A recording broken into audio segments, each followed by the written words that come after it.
Okay, you're good to go, Doug.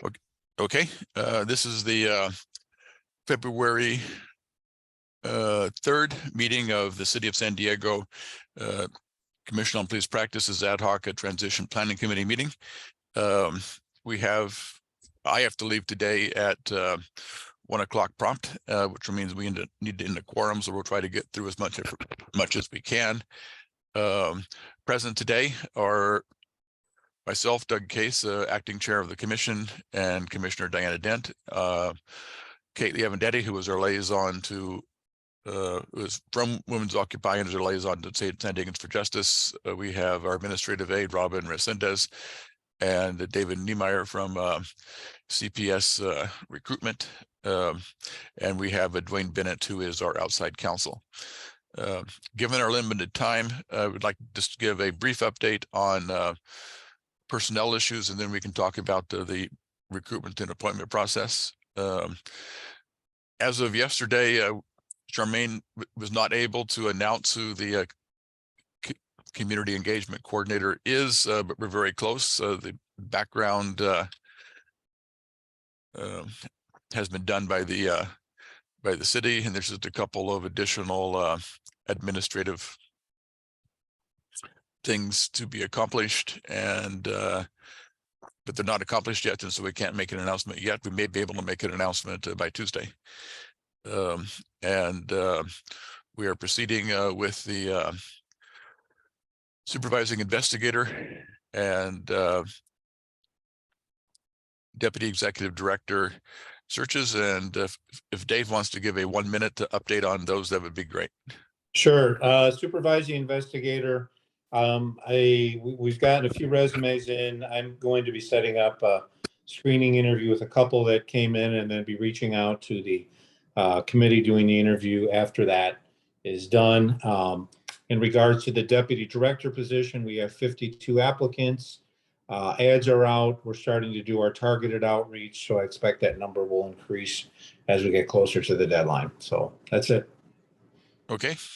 And also in terms of this committee, there will be an agenda item on our, as we discussed last week, at our meeting next week, which is a special meeting prior to our closed session, where we will be dissolving this committee as an official ad hoc committee, but we will continue to meet as a committee, as a subcommittee, to deal with special issues like our operating procedures and so forth. And so we can involve the same people, but it will be a genuine ad hoc committee this time, rather than operating as a regular committee as we have been.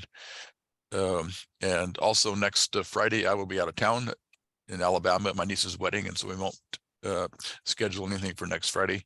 But we also will ask at the meeting if there are any other commissioners who want to be involved in assisting with the unfinished work of this committee. In terms of the questions that we had last week, I did contact Marianne Osmond, who is Deputy Policy Director, I think, for Council President Sean Elo. And Charmaine also sent some questions over to D4. Some of our questions were the same, and so let me just tell you what, well, the questions that Charmaine asked is, can applicants self-nominate? And the response we got back was simply quoting from the ordinance, which says that the council may consider written nominations made by the public and community-based organizations as long as the nominees accept their nomination in writing prior to council consideration. The council may also consider nominations from the commission. It doesn't really answer the question directly, and which is why we asked for clarification. It says, to be considered for appointment to the CPP, are applicants required to have someone nominate them? If so, are applicants informed of this, since it's not on the application form? And the answer is yes, the applicants must be nominated. Since many applicants may not be aware they have to be nominated, the office who has access to the list of applicants, I think yesterday sent out a email to them, making them aware of the fact that in order to be considered, they have to have somebody nominate them. On the application form, applicants can select more than one category which they qualify. However, on the nomination form, the person doing the nominating form can only select one category for the applicant. Is this correct? And it says, yes, this is correct. And it says that the call for nominations dated January 9th states that the public and community-based organizations may submit one nominee for each seat.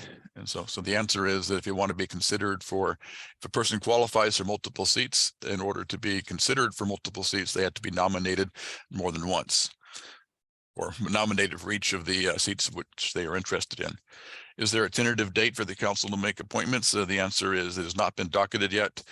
They were discussing a date in late February, which isn't going to come to pass, and they're looking toward early to mid-March, but they have no date. Will there be an information session prior to the appointments of the commissioners? And the answer to that was no. And then I had several questions that I asked Mary Ann. She wasn't able to answer them all. And so and then I got an email from her saying that that they are requesting that all questions be submitted in writing to a particular email address, which is applied to cpp@sandiego.gov. And so I can tell you the questions. I don't have the answers yet. It says, has a date been selected for the appointment meeting? And we know the answer to that. Has it not been selected? The second one is also a duplicate of what Charmaine asked. It says, can any member of the public make a nomination? If so, what should they put in the mandatory organization field? I am told that any member of the public can make a nomination. I'm not sure what they should put in the nomination field. My suggestion is, and it's just my suggestion, is to put not applicable. Can individuals self-nominate? We don't know the answer to that because they didn't give us an answer. I would suggest that applicants find somebody else to nominate them just to be safe.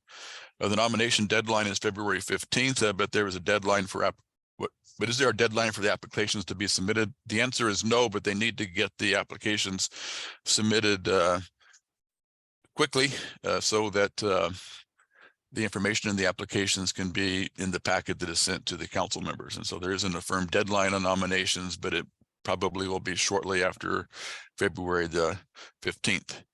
If a person applies and is not nominated, does that mean that they cannot be considered? And I think the answer to that is they cannot be considered without a nomination. What order will the council consider the four categories? The four categories being youth, the council district, low moderate income track, and at large, and don't have an answer to that yet. Will public comment only occur at the beginning of the meeting, or will the public comment to be allowed for each vote? And don't have an answer to that yet. And again, there are going to be 25 separate votes for each of the seats, and some of them may be multiple rounds, because unless somebody gets 5 votes, they will drop off the people getting no votes and the lowest votes and continue balloting. The CPP interim director has access to the online application database, and the applicant information is in a spreadsheet. Can that be shared with the commission in order to consider nominations? Charmaine indicated that she did not know if she had the authority to share that information with the full commission. And so we're trying to get an answer to that, and we don't have an answer yet. When will the list of nominees be publicly available?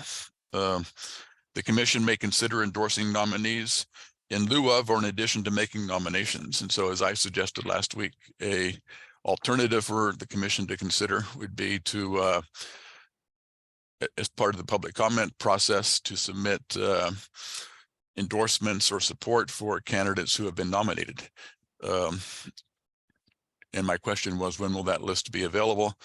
And don't have an answer to that yet. And so we still have a lot of things we don't have answers to. And it's difficult to proceed with any type of nomination without having that information. My best suggestion is that we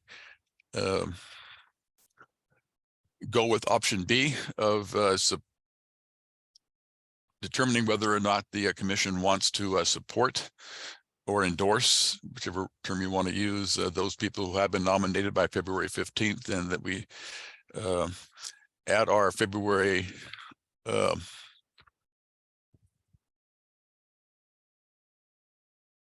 forgot, we meet on the 3rd or the 4th.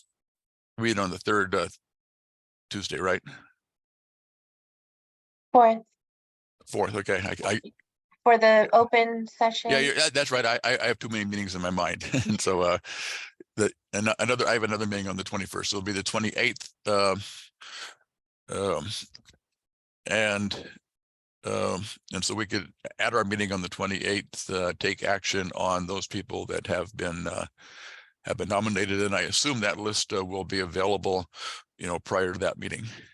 And so that's the information that I have. And Chair, can I just say one thing? Since it is a Brown Act meeting, you need to allow for public input if there is any. Okay, yeah. Thank you for mentioning that. I forgot at the beginning of the meeting. I was trying to moving too fast. No, I understand. And I Okay, forgot sure. to ask for public comment. And so actually, well, two things. We do have one member of the public here. And so if you are interested in making a non-agenda public comment, please raise your hand. Or if you're interested in making a public comment on this issue, please raise your hand and I'll recognize you. Okay, I don't see him raising his hand, so I assume he's just attending to observe and listen. And so Diana or Kate, what are your thoughts?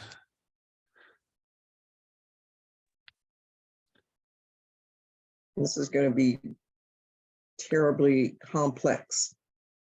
And I don't think the public is going to believe that this is a fair and equitable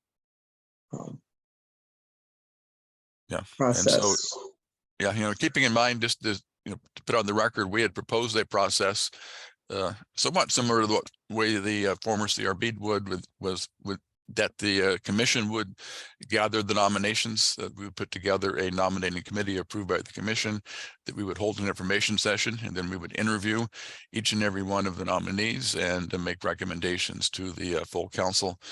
And that operating procedure did not go forward. Oh, I remember. And I'm just sitting for the record. And so we had a process that the community supported, but unfortunately, the process the council is pursuing, which is their standard appointment process for boards and commissions, which wasn't really designed for this type of appointment process, is the one they're going to be using.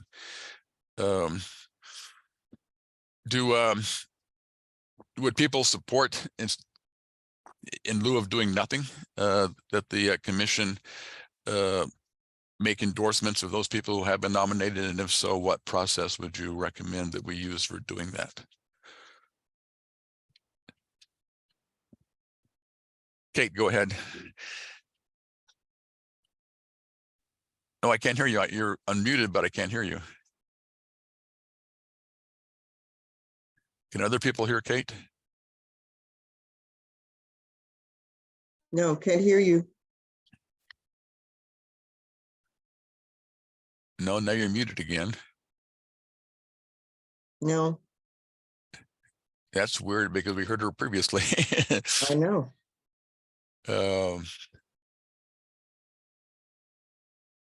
Yes, Kate, unfortunately, we still can't hear you. Probably the best thing to do is to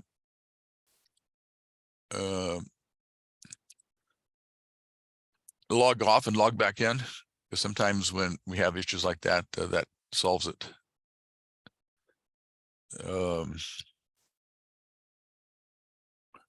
And Doug, you said how many applicants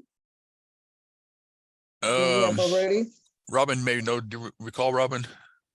It seems like it's around 60. No, sorry, I don't know that number.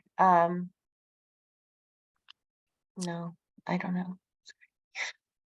Yeah. Wow. It seems like it's between like 50 and 60. Wow. And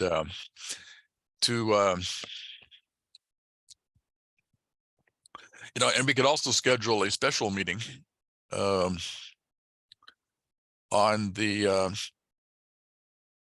prior to the 28th to have some type of a process to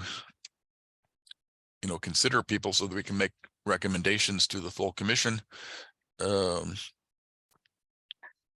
Yeah, I And can work with Alina to make sure we have a quorum if you want a special meeting. Okay, and so we can maybe do a special meeting And so Kate is back. Let's see if we can hear her now. And you're muted now. You're unmuted. Can we? I don't know. Can you hear me now? Yes, we can hear you now. Yes, that works. I think it was Robin that just didn't want to hear me. Do you want to hear my comments? And we Yes, only I have do. a couple minutes, Yes, but I just want yes. to echo what Diana said, that this is an absolute slap in the face to the community. Community is really going to be pissed off. The CPP had put together a very good process, and it's also a slap in the face to the CPP. And there really is no community input now in the commissioners other than, public comment, but, the council members are going to pick their own people, and they may say, well, people are going to be nominated by community groups, but I think we need to remember that community groups and will include law enforcement groups and will include any number of other groups that we would not necessarily consider community groups. So, it may be that we're stuck with this, but I really would prefer, and I will raise it again on Tuesday night, that the CPP make a, what's the word? I want to say complaint, but it's really stronger than that.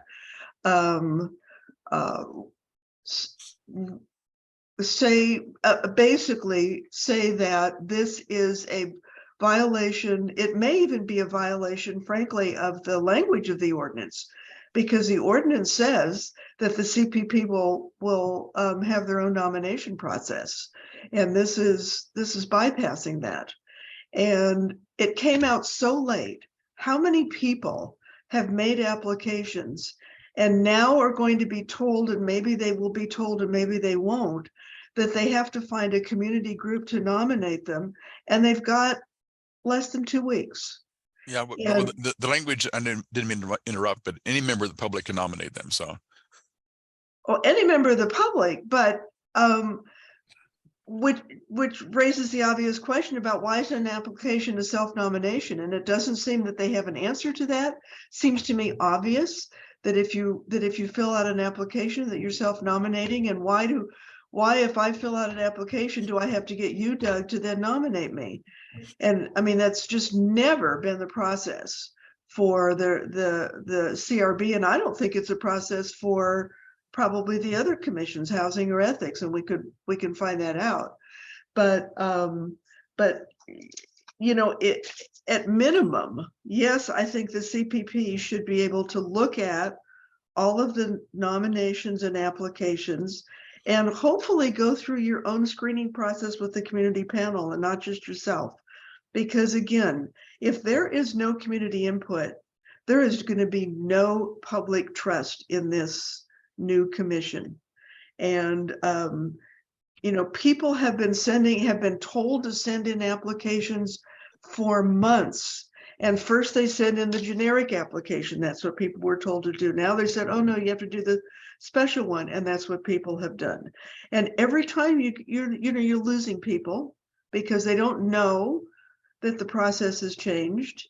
And there's only so much that SDJ and Mid-City Canada Women Occupy and other groups are going to be able to do to tell people about that. So at bare minimum, I think that the CPP should get the list of all of the applicants and nominations and consider them with the current community panel that you have, because you don't have time to get another one together. okay, so you're suggesting that we use the panel that we've been using for screening for Applicants. personnel.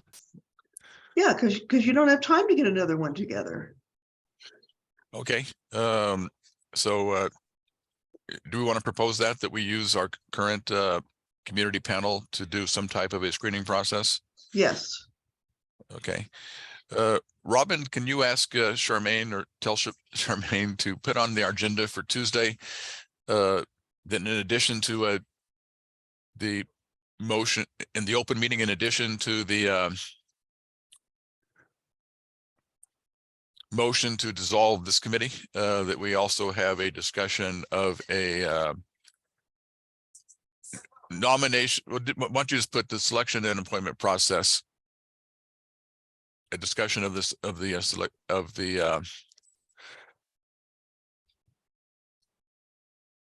of the nomination and appointment process for the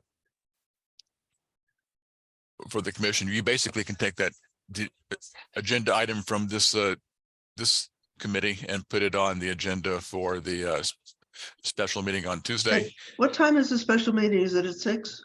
It's at So 7. it's a regular closed meeting and the agenda already went out. I will tell her right away. I don't know if she can resend this or, Well, Robin, can I add something? So if Uh-huh. you want to add this, look, if we want to add it, add the item to the agenda, we have ways, there are ways, since Right. the need to take action arose after the preparation of the agenda, we can add it right at the time of the agenda, or what Charmaine can do, and I can work with her on it, is just add a special meeting notice. We just need to have it posted. We need to add the item 24 hours in advance. And we'll Right. just add it as the, I know it's already a special meeting, but we'll add the item as a special meeting item. So we can do it. okay. Yeah, Either there's way. time. There's time. There's time. Yeah, there's still time because Right. today's Friday, the meeting's on Tuesday, so it can be done. Remind me, actually, is the time of 5 to 7? 5 to 7, yes. Yeah, so Kate, it's going to be at 5 o'clock, not 7 o'clock. And it is an open session. Yeah, we meet in open session. What we've been doing, Okay, I think- actually, we meet in open session and we open the meeting and then we go in the closed session. And we're this month, we are having a special meeting prior to going into closed session. And we'll consider those two items, the disbanding of this committee and the discussion of the nomination and the appointment and the nomination and appointment process. Okay, and I think just to clarify, I believe that the open meeting starts again, Charmaine says at 7:15. So that will be the report out. That's the report out, yeah. That's a report out. So it says she has regular meeting at 5 o'clock, closed session, and that wouldn't be enough time to discuss this item. Closed session at 5:15 to 7:15. And then the regular meeting convenes at 7:15. I'm just not sure. I mean, you can add this item to the agenda. I think we have, if somebody can be a mathematician and tell me if we have 72 hours between now and between that 7:15 meeting. I think we do, but if we don't, we can still get it on and have the discussion at 7:15. And the other thing I would just suggest is that in items like this, you know, that the whole issue here is a council issue. So it really needs to go back to the city council. The commission can report out or provide the council with a report as to community concerns, but it's really a council issue and a council item to address. So I somehow, whatever you do, you know, if the commission makes its recommendation and makes a decision, somehow that just needs to be conveyed to the council as, you know, as a recommendation. Okay, and I do need to get going here, but let me ask Dwayne a question. So we already have an agenda out that has an item before the closed session. Can we, when we re-adjourn at 7:15, can we put this on the agenda at 7:15? Yes, we can reformat that agenda. And so, Robin, if somebody can send me the agenda that we have now, yeah, I can tinker with it. I'll work with it and I can work with Charmaine on it, but we can certainly get this item on the agenda at 7:15. Don't worry about it. We will make sure that we take care of this for you. Yeah, I just need to know when to tell people to log in, because people are not going to want to log in at 5 o'clock and then have to hang on until 7:15. So I would tell them 7:15, then we'll put it on the agenda 7:15, okay? Right. That's when you'd have the public session. You'd reconvene the meeting at 7:15. We'd do a report out, and then you'd have this discussion heard around that time. Okay, and so I need to adjourn the meeting because I have to leave in the quorum. And in order to keep my job, I need to be at this meeting downtown. So we will continue this discussion at 7:15 on Tuesday. So thanks, everybody. Thanks, sir. Thank you.